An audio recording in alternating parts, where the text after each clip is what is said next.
नमस्कार, स्वागत आहे तुमचे आमच्या चॅनेलमध्ये। आवाज महामुंबईचा, शोध बातमीचा, कौल मनाचा। चला तर मग आमचे चॅनेल शेअर करा, लाईक करा आणि सबस्क्राईब करा। धन्यवाद। पनवेलवासियांच्या समस्या सोडविणार। नवी मुंबई आंतरराष्ट्रीय विमानतळाला लोकनेते दिबा पाटील साहेब यांचेच नाव लागणार। आमदार विक्रांत पाटील। पत्रकार बंधू भगिनींशी संवाद साधण्यासाठी पनवेलमध्ये मंगळवार दिनांक 16 रोजी विधान परिषदेचे आमदार विक्रांत पाटील यांनी पत्रकार संवाद मेळाव्याचे आयोजन केले होते। यावेळी त्यांनी पनवेल आणि परिसरासाठी अधिवेशनातील कार्याचा तपशील दिला। कोकण माडाचे माजी अध्यक्ष बाळासाहेब पाटील आणि इतर मान्यवर यावेळी उपस्थित होते।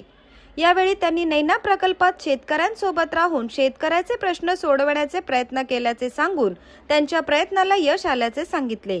लवकरच नवी मुंबई आंतरराष्ट्रीय विमानतळ चालू होत आहे। पनवेलची लोकसंख्या आता गुणाकाराने वाढेल असे सांगून आता पनवेलकरांसाठी उद्याने, क्रीडांगण आणि कोस्टल रोडची गरज आहे। ऐतिहासिक वारसा लाभलेल्या पनवेलला पर्यटनासाठी विकसित करायला हवे। पनवेल एसटी स्टँड नवीन धर्तीवर लवकरच बनेल। पनवेलच्या गंभीर पाणी प्रश्नांसाठी जलसंपदा मंत्री गिरीश महाजन यांच्याकडून कर्जतमधील शिलार धरणातील पाणी लवकरच मिळेल असेही त्यांनी सांगितले। पत्रकारांनी विचारलेल्या प्रश्नांना त्यांनी समर्पक उत्तरे दिली। नवी मुंबई आंतरराष्ट्रीय विमानतळाला लोकनेते दिबा पाटील साहेब यांचेच नाव देण्यात येईल असे विश्वासाने त्यांनी पत्रकारांनी विचारलेल्या प्रश्नावर उत्तर दिले। विस्तृत माहिती देण्यात आलेली आहे की नक्की कशा पद्धतीने आपण या सगळ्या विषयांना टच केलाय, त्या माध्यमातून कशा पद्धतीने त्या विषयावर आवाज उठवण्याचा प्रयत्न केला। त्यामध्ये एकंदरीत तारांकित प्रश्न ज्याला आपण एलएक्यू म्हणतो, आतापर्यंत 145 एलएक्यू लावण्याचा आपण प्रयत्न केला। लक्षवेधी सूचना ज्या आहेत त्या आतापर्यंत 54 लक्षवेधी सूचना आपण त्या ठिकाणी प्रस्तुत केल्या। विशेष उल्लेख की ज्या विषयाला विशेष आपण मांडलं पाहिजे, विशेष उल्लेख हे आयुष जे असतं त्यामध्ये आपण आतापर्यंत 26 विषयांवरती चर्चा केलेली आहे। औचित्याचे मुद्दे यामध्ये आपण 17 विषयांवरती चर्चा केलेली आहे।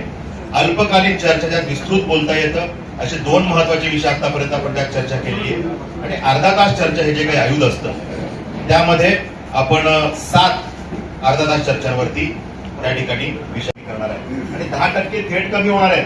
उर्वरित ह्यातलं गमक असं आहे की ज्याची किंमत समजा 47 लाख होती त्याचे 5 लाख कमी झाली, त्याची किंमत आता जर का 44 लाख किंवा 43 लाख झाली, 45 लाखाच्या खाली हा स्लॅब आला आणि त्याला जे काही 5% जीएसटी भरावा लागणार होता तो सुद्धा आता भरावा लागणार नाही, फक्त 1% जीएसटी भरावा लागणार। त्यामुळे तोही इनडायरेक्ट बेनिफिट आहे। यामध्ये आम्ही मागणी करतोय की ह्या घराला एलआयजी म्हटलंय ते तुम्ही ईडब्ल्यूएस शब्द केला तर त्याला 2.5 लाखाची प्रधानमंत्री आवास योजनेची सबसिडी मिळेल, तो एक बेनिफिट त्याला होईल। त्याला 6% स्टॅम्प ड्युटी लागते, ती स्टॅम्प ड्युटी ईडब्ल्यूएस केलं तर त्याला 1000 रुपये लागते, म्हणजे ती माफ होते। तर ते करण्यासाठीचाही पुढचा आम्ही टप्पा लढतोय। त्यामुळे असे सगळे विषय याच्यामध्ये की ज्या इनडायरेक्ट एखादा निर्णय केल्यानंतर त्याचे इनडायरेक्ट रिप्लिकेशन असतात ते करण्यासाठीचा आपला हा पुढचाही प्रयत्न आहे। त्यामुळे अशा पद्धतीने जर का मोजलं तर हा सगळा फायदा 15-20% आसपास जातो। एका सामान्य व्यक्तीसाठी की लोकनेते दिबा पाटील यांचं नाव प्रत्येकाच्या हृदयात असल्यामुळे हे नाव त्या ठिकाणी दिलंच गेलं पाहिजे। प्रत्येकाची भूमिका म्हणजे प्रकल्पग्रस्तांची असेल किंवा नेतृत्वाची असेल, त्यामुळे याचा पाठपुरावा त्या विषयात सगळा सुरूच आहे।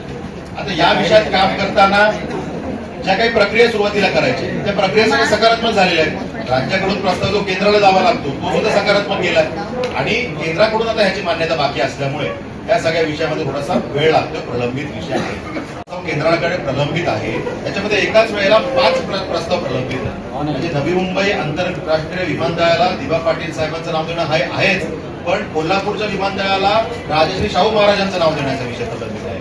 पुण्याच्या विमानतळाला संत तुकाराम महाराजांचं नाव देण्याचा विषय प्रलंबित आहे।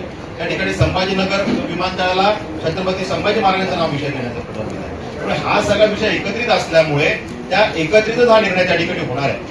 दुर्दैवानं विमान लवकर आता डिसेंबरमध्ये उडतंय, त्यामुळे आपल्या सगळ्यांच्या भावना या विषयात तीव्र आहे, हे खरं आहे की ते उठण्याच्या आधी नाव लागावं हे प्रत्येकाची भावना आहे, आपल्या सगळ्यांचीच भावना आहे। त्यामुळे त्या विषयाच्या पाठपुराव्यामध्ये आम्ही सगळेच आहोत। हे व्हायलाच पाहिजे, करण्यासाठी जे काही करावं लागेल ते आपण करतोच आहे, पण ही प्रक्रिया थोडीशी जटिल असल्यामुळे हा थोडा वेळ लागतोय, पण जो काही पाठपुरावा करावा लागेल तो